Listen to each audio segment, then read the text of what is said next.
નમસ્કાર દર્શક મિત્રો, ધ લોકસત્તા શોમાં આપનું સ્વાગત છે। વર્ષ 2026નું આગમન થઈ ચૂક્યું છે અને જાન્યુઆરી મહિનાની ઠંડીની સાથે જ આકાશમાં રંગબેરંગી પતંગોનો નજારો જોવા મળતો હોય છે। વર્ષનો પ્રથમ મોટો તહેવાર એટલે કે ઉત્તરાયણ। હિન્દુ ધર્મમાં મકર સંક્રાંતિનું વિશેષ આધ્યાત્મિક અને ખગોળીય મહત્વ છે।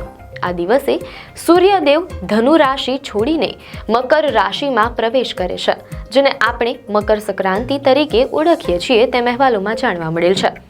પરંતુ શું તમે જાણો છો કે કાશ્મીરથી કન્યાકુમારી સુધી આ એક જ તહેવાર અલગ અલગ નામે અને અનોખી પરંપરાઓ સાથે ઉજવવામાં આવે છે?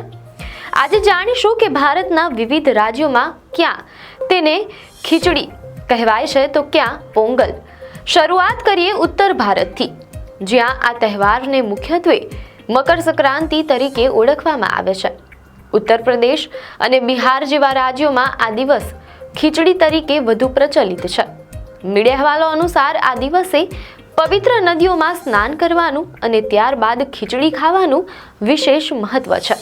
શાસ્ત્રો અનુસાર મકર સંક્રાંતિના દિવસે કરવામાં આવેલું દાન અનેક ગણું પુણ્ય આપે છે। તેથી જ ઉત્તર ભારતીય ઘરોમાં આ દિવસે અડદની દાળ, ચોખા, તલ અને ઠંડીથી રક્ષણ મેળવવા માટે ઊની વસ્ત્રોનું દાન કરવાની પરંપરા પેઢીઓથી ચાલી આવે છે। તલ અને ગોળના લાડુ આ તહેવારની મીઠાશમાં વધારો કરે છે। દક્ષિણ ભારતમાં જઈએ તો અહીં મકર સંક્રાંતિનો ઉત્સાહ કંઈક અલગ જ હોય છે। તમિલનાડુ અને આસપાસના વિસ્તારોમાં તેને પોંગલ તરીકે ઓળખવામાં આવે છે। પોંગલ એ માત્ર ધાર્મિક પર્વ નથી, પરંતુ તે ખેતી અને પ્રકૃતિ સાથે જોડાયેલો ઉત્સવ છે। મીડિયા અહેવાલો અનુસાર અહીં લોકો સૂર્યપ્રકાશ, વરસાદ અને કૃષિ માટે પ્રકૃતિનો આભાર માને છે। પોંગલના દિવસે નવા ચોખાની વાનગી બનાવવામાં આવે છે અને ઘર આંગણે સુંદર રંગોળીઓ સજાવવામાં આવે છે। માટીના વાસણમાં દૂધ અને ચોખા ઉકાળીને જ્યારે તે બહાર છલકાય ત્યારે પોંગલ ના નાદ સાથે આ નૂતન વર્ષનું સ્વાગત કરવામાં આવે છે। હવે વાત કરીએ આપણા રંગીલા ગુજરાત અને રાજવી રાજસ્થાનની। આ બંને રાજ્યોમાં આ તહેવારને ઉત્તરાયણ તરીકે ઓળખવામાં આવે છે। અહીં પતંગબાજી એ માત્ર રમત નથી, પણ એક જુસ્સો છે। 14મી જાન્યુઆરીએ ઉત્તરાયણ અને 15મી જાન્યુઆરીએ વાસી ઉત્તરાયણની ઉજવણી કરવામાં આવે છે। ગુજરાતમાં તો ઊંધિયું અને જલેબી વગર ઉત્તરાયણ અધૂરી ગણાય છે। પતંગોથી છવાયેલું આકાશ અને કાયપો છેના નાદ સાથે આખું રાજ્ય હિલ્લોળે ચઢે છે। દાન પુણ્યની સાથે ગાયોને ઘાસ નીરવાનું મહત્વ પણ આ બંને રાજ્યોમાં સવિશેષ જોવા મળે છે। ઉત્તર પશ્ચિમ ભારત એટલે કે પંજાબ અને હરિયાણામાં મકર સંક્રાંતિના એક દિવસ પહેલા લોહરીની ધામધૂમથી ઉજવણી થાય છે। આ તહેવાર નવા પાકની લણણી અને ખેડૂતોના આનંદનું પ્રતીક છે। સાંજના સમયે લોકો એકત્રિત થઈને પવિત્ર અગ્નિ પ્રગટાવે છે અને તેમાં તલ, રેવડી અને મગફળી અર્પણ કરે છે।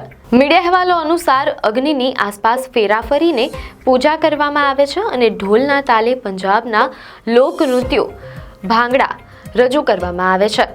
આ તહેવાર સામાજિક એકતા અને નવી શરૂઆતનો સંદેશ આપે છે। પૂર્વ ભારતના આસામમાં તેને માઘ બિહુ અથવા ભોગાલી બિહુ કહેવામાં આવે છે તેમ અહેવાલોમાં જાણવા મળેલ છે।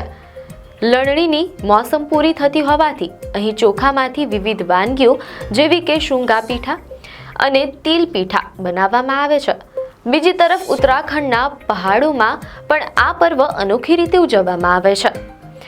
કુમાઉ વિસ્તારમાં તેને ઘુઘુટી કહેવામાં આવે છે, જ્યાં લોટ અને ગોળમાંથી પક્ષી આકારની મીઠાઈ બનાવવામાં આવે છે। ગઢવાલ વિસ્તારમાં તેને ખીચડી સંક્રાંતિ તરીકે ઉજવીને પવિત્ર સ્નાન અને દાન કરવામાં આવે છે। આ વૈવિધ્ય ભારતની અસલ ઓળખ છે। નામ ભલે અલગ હોય પણ ભાવ એક જ છે, પ્રકૃતિ પ્રત્યે કૃતજ્ઞતા અને પરસ્પર પ્રેમ। આ ઉત્તરાયણના પર્વ પર પતંગ ઉડાવતી વખતે પક્ષીઓનું ધ્યાન રાખજો અને સુરક્ષિત રીતે આ પર્વની મજા માણજો। આપને માહિતી સારી લાગી હોય તો વિડીયોને લાઈક અને શેર કરજો, ચેનલને સબસ્ક્રાઇબ કરજો।